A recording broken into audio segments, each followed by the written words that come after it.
Saya mengapresiasi bahwa sejumlah langkah telah dilakukan oleh provinsi maupun kabupaten kota.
Teman pers yang saya hormati, jadi saja kami mendapatkan pengarahan yang menurut saya sangat komprehensif, detail dan termasuk dukungannya dalam rangka keterlibatan kepala daerah secara proaktif untuk bersama-sama melawan corona COVID-19. Selanjutnya bersama Pak Menteri. Baik, terima kasih. Assalamualaikum warahmatullahi wabarakatuh. Yang saya hormati Bapak Gubernur Banten, rekan-rekan media semua, serta pemirsa sekalian. Jadi pada hari ini dari jam 13 lewat sampai dengan sekarang saya kira hampir 3 jam kita berdiskusi dengan Forkompinda, Pak Gubernur, Pak Kapolda, Pak Danrem, juga dengan kepala daerah di Tangerang yang berdekatan dengan Jakarta. Saya pikir kehadiran saya selaku Mendagri, saya merasa berkepentingan untuk datang ke Banten karena kita tahu jumlah penduduk Banten juga cukup besar. Kemudian ada 7 juta lebih banyak, 11 juta penduduk di Banten terkonsentrasi terutama di daerah Tangerang yang berdekatan dengan ibu kota Jakarta. Kita tahu bahwa di Jakarta, di Tangerang, dan di daerah lain di Banten juga ada yang positif COVID-19. Oleh karena itu kita berdiskusi, saya mendapatkan masukan dari Bapak Gubernur tentang situasi COVID-19 di Provinsi Banten, kemudian langkah-langkah yang telah dilakukan oleh Bapak Gubernur dan jajaran, para bupati dan para wali kota, sekaligus juga hambatan-hambatan dan saran-saran usulan yang disampaikan untuk pemerintah pusat. Saya mengapresiasi bahwa sejumlah langkah telah dilakukan oleh provinsi maupun kabupaten kota, di antaranya melakukan edukasi kepada masyarakat tentang social distance, menjaga jarak supaya tidak terjadi penularan, kemudian edukasi tentang pentingnya meningkatkan daya tahan tubuh melalui berbagai cara, olahraga, asupan, vitamin dan lain-lain. Kemudian juga langkah-langkah mitigasi yang sudah dilakukan terhadap mereka yang terpapar COVID-19, termasuk yang mitigasi terhadap korban COVID-19. Kemudian Bapak Gubernur juga telah membuat command center, pusat komando yang dilengkapi dengan IT untuk memantau dinamika COVID-19. Kemudian saya memberikan masukan-masukan tentang upaya-upaya yang perlu dilakukan ke depan. Kita memasuki fase penularan, dan berdasarkan data-data yang ada di beberapa negara, umumnya grafiknya eksponensial, artinya bisa terjadi peningkatan dengan cepat. Untuk itu perlu ada upaya-upaya. Yang pertama, melakukan edukasi kepada masyarakat secara masif, tapi tidak membuat panik tentang apa itu COVID-19, bagaimana sistem penularannya, kemudian karakteristiknya berdasarkan penelitian yang sudah dilakukan oleh pemerintah Tiongkok yang mengalami pertama dan telah dibukukan. Saya tadi sudah menyerahkan bukunya kepada Bapak Gubernur untuk dijadikan bahan masukan pembuatan kebijakan. Kemudian berikutnya juga sudah saya menyampaikan juga perlunya langkah-langkah untuk membuat kebijakan social distancing, menjaga jarak, termasuk kegiatan-kegiatan kerumunan sebaiknya tidak dilakukan, karena itu bisa menjadi media penularan dari satu ke yang lainnya, baik dalam kegiatan-kegiatan kewisataan yang ramai, ya, kemudian kegiatan keagamaan, kegiatan olahraga dan seni. Kalaupun ada yang melakukan kegiatan, tetap ada mekanisme social distancing, ya, seperti misalnya tempat menunggu, antrian kendaraan dibuat jarak 1,5 meter misalnya, agar tidak terjadi kontak dan tidak terjadi penularan dikarenakan droplet atau percikan cairan tubuh, air ludah misalnya, dan lain-lain. Ini kemudian selain upaya-upaya untuk melakukan edukasi sampai dengan ke tingkat-tingkat yang terkecil, ke keluarga, ini mengerahkan jaringan Pemda, provinsi, kabupaten, sampai kecamatan, desa, termasuk juga jaringan dari Polda dan dari Korem, menyampaikan konten-kontennya, disampaikan kepada masyarakat apa yang harus dilakukan untuk mencegah penularan, apa yang harus dilakukan untuk memperkuat daya tahan tubuh dan lain-lain, tanpa membuat masyarakat menjadi panik.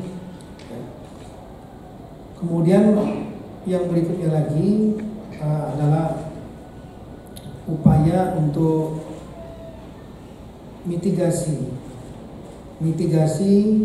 mempersiapkan sarana prasarana termasuk rumah sakit, lab, dan lain-lain, agar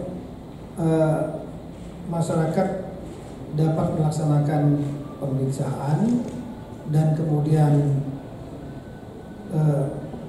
perawatan bagi yang teridentifikasi positif, ya, dan kemudian melakukan mitigasi bila terjadi keadaan kontingensi. Artinya kalau ternyata mungkin terjadi peningkatan jumlah yang terpapar, meskipun yang terpapar itu sebetulnya ada mekanisme penyembuhan sendiri, self healing dengan daya tahan tubuh. Kalau ada mekanisme yang terpapar, maka kapasitas sistem kesehatan di Banten, di jajaran Banten siap.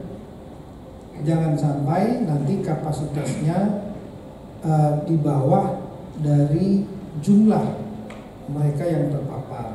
Nah, ini perlu dipersiapkan baik dengan kerjasama rumah sakit swasta, rumah sakit yang sudah ada akreditasi, bahkan mungkin tempat-tempat yang tidak terpakai seperti Kemayoran. Bapak Presiden sudah mendedikasikan Wisma Atlet sebagai tempat perawatan bila ada nanti yang terpapar pasien maupun mungkin yang positif maupun yang ODP mungkin ya. Nanti ada klasifikasinya ditentukan oleh gugus tugas COVID maupun oleh Menteri Kesehatan. Nah, kemudian di samping itu perlu ada langkah-langkah juga. Ini ada dua dimensi kesehatan dan dimensi ekonomi. Kenapa? Karena kekhawatiran masyarakat serta kebijakan menjaga jarak social distancing itu dapat berpengaruh dalam dunia usaha dan juga psikologi publik. Untuk itu perlu ada upaya-upaya untuk menjaga stabilitas ekonomi. Kesediaan sembako di Banten baik di tingkat provinsi, kabupaten, kota, kesiapan dari bulog masing-masing, persediaan yang ada di swasta juga harus diinventarisasi agar cukup. Kemudian yang kedua, memperkuat sekali lagi kapasitas sistem kesehatan termasuk obat-obatan, masker, kemudian melakukan desinfektan di ruang-ruang publik sehingga menenangkan publik. Dan kemudian upaya juga untuk membantu masyarakat yang ekonominya rentan, masyarakat yang masuk kelompok kurang ya secara ekonomi, mungkin dengan bantuan sembako, bantuan lain yang bermanfaat untuk mereka, karena mereka yang bisa terdampak secara ekonomi. Kemudian juga tentu tetap menghidupkan dunia usaha. Kita tahu bahwa Banten ini banyak sekali pabrik-pabrik ya, yang menjadi tulang punggung ekonomi Indonesia. Ini perlu dibantu baik pengusaha perusahaan besar maupun yang UMKM, termasuk yang mikro yang paling rentan, supaya tidak terjadi gangguan dunia usaha, terjadi pengangguran, PHK dan lain, itu akan berdampak buruk kepada ekonomi. Ini perlu ada dialog dengan pengusaha di Banten dalam 3 tingkatan itu,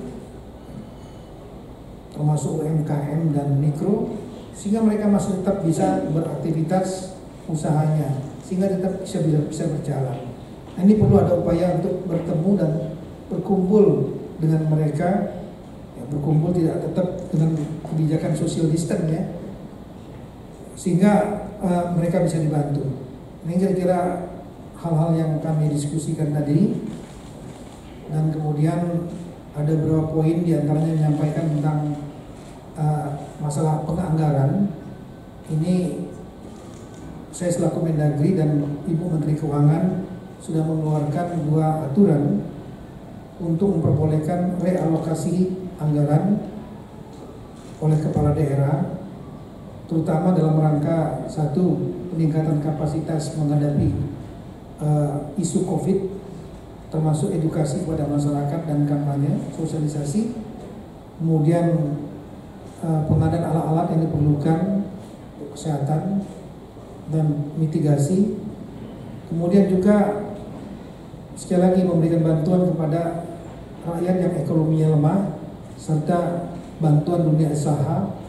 Ini dapat dilakukan dengan realokasi APBD yang nanti akan diperkuat dengan Kepres, keputusan Presiden yang saat ini sedang dalam proses oleh Bapak Menko Polhukam. Nah, kira-kira itulah diskusi kita tadi sampaikan. Prinsip kita upayakan membendung penyebaran, memperkuat daya tahan dan kekebalan tubuh masyarakat masing-masing dengan edukasi dan bantuan-bantuan, juga menjaga stabilitas ekonomi tanpa menimbulkan kepanikan publik. Saya kira itu. Ada yang mau bertanya? Cukup? Cukup ya, Pak Menteri, atau Satu orang aja. lain?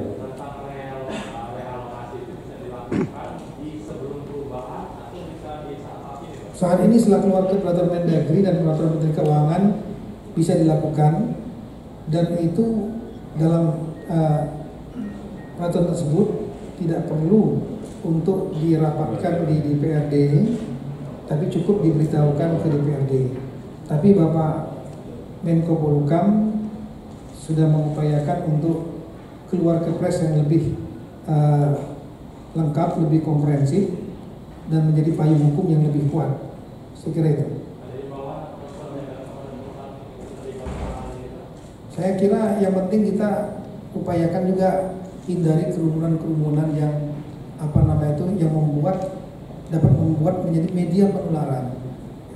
Kegiatan seperti kewisataan seperti di Pantai Carita, ya jangan bertumpuk rame-rame seperti yang berdekatan, karena justru akan menimbulkan media penularan. Kalau ada silakan, tapi tetap dijaga jarak. Kemudian yang berikutnya lagi kegiatan-kegiatan, misalnya kegiatan olahraga, seni, kemudian kerumunan yang lain, keagamaan. Nah, ini juga tolong sedapat mungkin ditunda, karena kalau masyarakat belum paham tentang sistem cara penularannya, ya itu bersalaman, bertemu, dan kemudian cipika-cipiki, berdekatan, ada yang batuk, ada diam saja malah ketawa-tawa, ini akan menjadi masalah. Ini akan tertular, meskipun yang tertular belum tentu itu mengarah kepada fatalitas kematian, tapi ya lebih baik tidak gitu. Nah, khusus misalnya kegiatan keagamaan di mana, di Makassar, bukan soal kegiatan keagamaannya yang dilarang. Saya sudah diskusi dengan Kepala Gugus kemarin bahwa kegiatan tersebut sangat rawan. Kita belajar dari kasus di Korea, itu kegiatan keagamaan yang menyebabkan, salah satu penyebabnya adalah naiknya signifikan yang terindikasi positif. Kasus yang di Malaysia di Petaling, kegiatan tablik di sana itu terindikasi cukup banyak yang terkontaminasi COVID. Nah, oleh karena itu bukan kegiatan keagamaannya yang jadi masalah, bukan. Kita justru ingin melindungi umat, melindungi warga kita, supaya jangan sampai tertular satu sama lainnya karena kekurangpahaman. Kemudian kedua, kita juga ingin melindungi masyarakat di situ, jangan sampai nanti tertular. Kita ingin melindungi masyarakat Indonesia. Kenapa? Karena mereka datang dari berbagai daerah Indonesia. Kalau ada yang positif, kita nggak tahu, tertular dan kemudian membawa ke daerah masing-masing, ini akan menjadi masalah. Oleh karena itulah kemarin saya diskusi dengan Pak Letjen Doni Monardo, kemudian kita menghubungi Forkompinda, Pak Gubernur, Pak Pangdam, Pak Kapolda, segera untuk bicara dengan panitia dan tegas sampaikan bahwa bukan kegiatan keagamaan yang jadi masalah, tapi jangan sampai nanti panitia ya membiarkan orang menulari orang yang lain. Kita harus melindungi umat, termasuk yang di Ruteng, yang di NTT. Bukan soal masalah kegiatan keagamannya, kumpulannya itu, apapun bentuk kumpulannya, mau seni, mau olahraga, mau meeting, apapun juga dalam jumlah besar, dan kemudian tidak terdapat jarak yang cukup, itu bisa menjadi media penularan yang bisa menaikkan angka positif. Nah, untuk itulah sekali lagi mohon dapat dipahami tentang ini. Sekian, terima kasih. Assalamualaikum warahmatullahi wabarakatuh.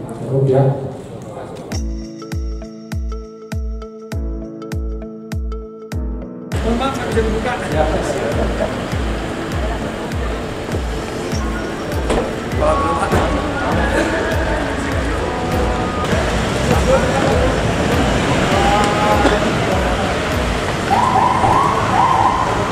Tambah tiga.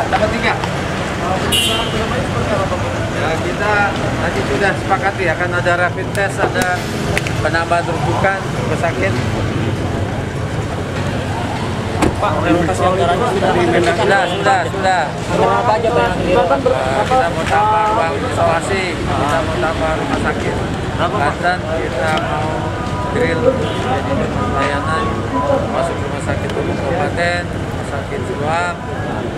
Ini kita mengarah sana. Sekarang sedang dikonsultasi dan dikonsolidasi dengan kementerian. Pak, anggaran apa rencananya akan direlokasi untuk menambah anggaran? Banyak kita penyediaan sosok vitamin, ada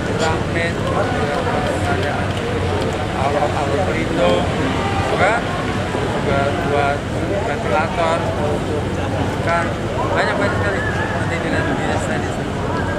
Ada larangan warga Banten untuk ke Jakarta, Pak Gub? Nggak ada.